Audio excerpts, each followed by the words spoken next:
But the 66 it will change too. So a lot of people were kind of mad.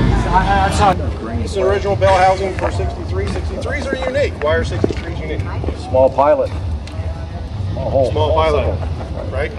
This hole on a 63, it's the only one that's got that size hole.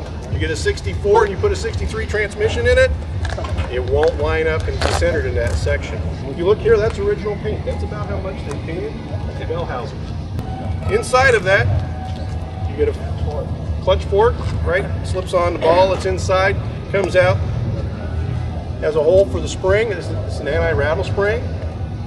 It also has this particular rod that goes in there. You can see the end of the point of the rod. That varies based upon year. Right out underneath the hood, you'll find this is the cross shaft or Z-arm, or it's called many things. This one's painted black. They're not supposed to be painted black. They were CAD from the factory. They basically slide in on a ball that's attached to the block, and then they have an ball attachment onto the frame. There's a felt washer and a little clip that goes on the end. That's the correct configuration with a nut. They also have a red plug in the end. This one has a grease zerk fitting. Okay, so they're supposed to have a red plug where the grease zerk fitting is. We're going to look at this fan blade that goes on, basically the front end position. All Corvettes have thermostatically controlled fans. There's no manual fans in this application. This one's been taken apart. This is an original 60-ish style, Eaton style fan clutch. Well, you can tell an Eaton style versus a Schweitzer. There's two manufacturers, Eaton and Schweitzer. Either is consistent, can be correct for the application. They just needed the volume. The Eaton has the coil spring for the thermostatic control. The Schweitzer will have a flat bar that goes across here. This will pop out around the coil spring. The way the clutches are made, basically, there's a seal in the back, and then the steel insert in the front gets put in, and then they roll the aluminum around that. Now there's a set of friction discs inside here, and there's friction material in here as well, which is liquid.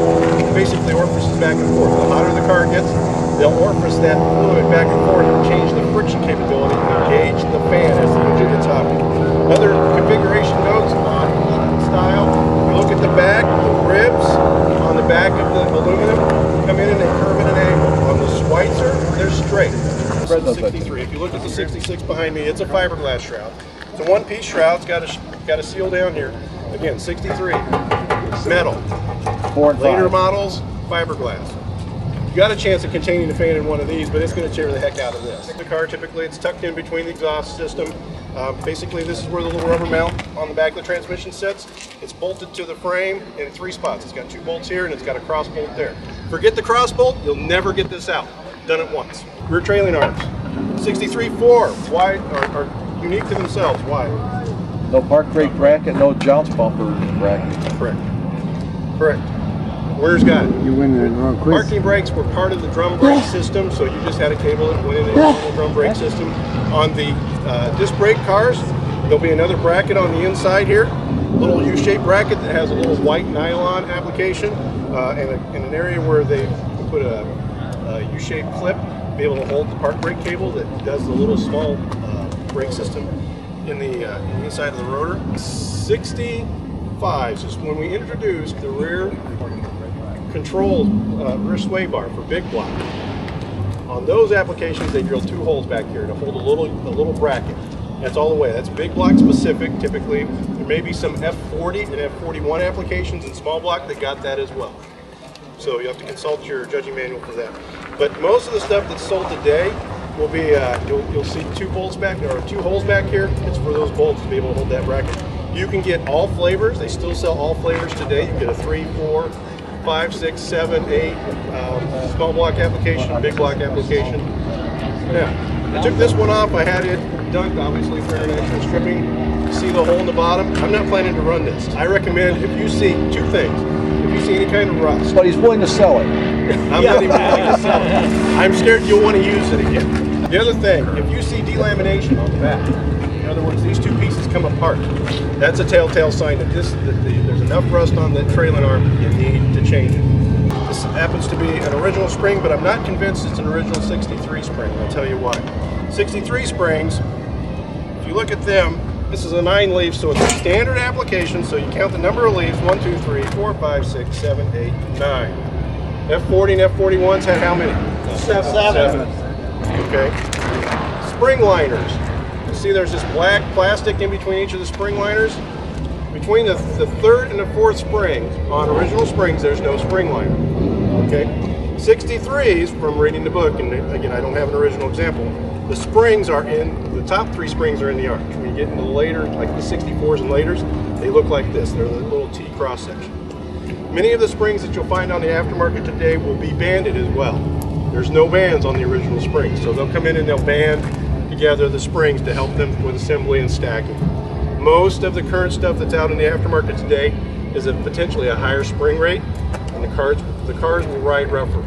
GM, somewhere in the 70s and 80s, as far as the springs, they sold a 10-leaf opportunity, which is a different spring rate as well. So, springs are typically painted like a gray primer, and then in a section here, right where basically the bottom bracket's going to bolt up, there's typically a white stripe. You've got 4 grade 8 bolts that go up. By the way, hang on to those. Typically they're so brittle when you get ready to take them out, they're so rusted they'll break. Shocks. Shocks on 63s are painted black, and on the later model years they're painted gray. This happens to be an original ply cell, and it's dated correct for the car. It's dated the 56th day of 1963. All shocks for 63 up to basically the beginning of 63 were dated differently. They had basically a day and a year, right? So it would be like 5/4/62 or whatever. So that it was a month, day, year. When they got the start of January 63, they changed the Julian date opportunities. So basically it's day 1 through day 365. That's the day of the year that the shocks were made. It's made day 56, so you're looking at like February 25th. This car was built May 1st. These are the pieces that go on basically underneath the differential. You got this particular component here. This is 3. You can tell it's a 63 by a couple of opportunities, actually just 1. See this? Little piece of metal. There's supposed to be one on that side as well. These are heat shields.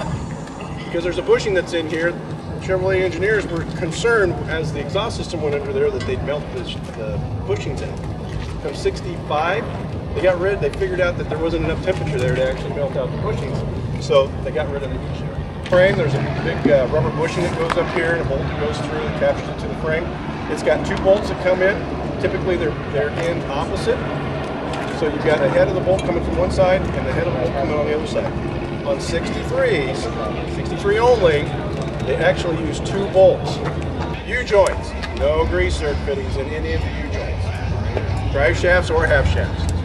So you can tell these are all been replaced. You got the flange, just bolts up to the spindle.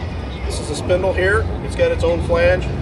As they moved through, French locks were added sometime in the 60s. It wasn't there in 63. The spindle support, the spindle itself, and then the backing plate. This is again is a 63 backing plate. Painted some level of gloss black. This is semi-gloss actually. This is set up for a drum brake, obviously. When you get to 65, they had disc brake opportunities. This turned into CAT. Okay, so the disc brake backing plates are different. They're CAT plated. They have a number stamped on them typically. And they're set up for accommodating the caliper brace, etc. Flange on that drives the spindle. There's gears inside of here. This car has broken one of these. It's finally fatigued over a number of years. That's a pretty wild ride, by the way. So I was able to actually put enough power to actually twist this shaft in half. When that goes, you don't want to drive the car. Call the tow truck. Look for run out, and if you got run out, the way to fix it is to true that stuff up. Agreed. Excellent tip. Excellent tip.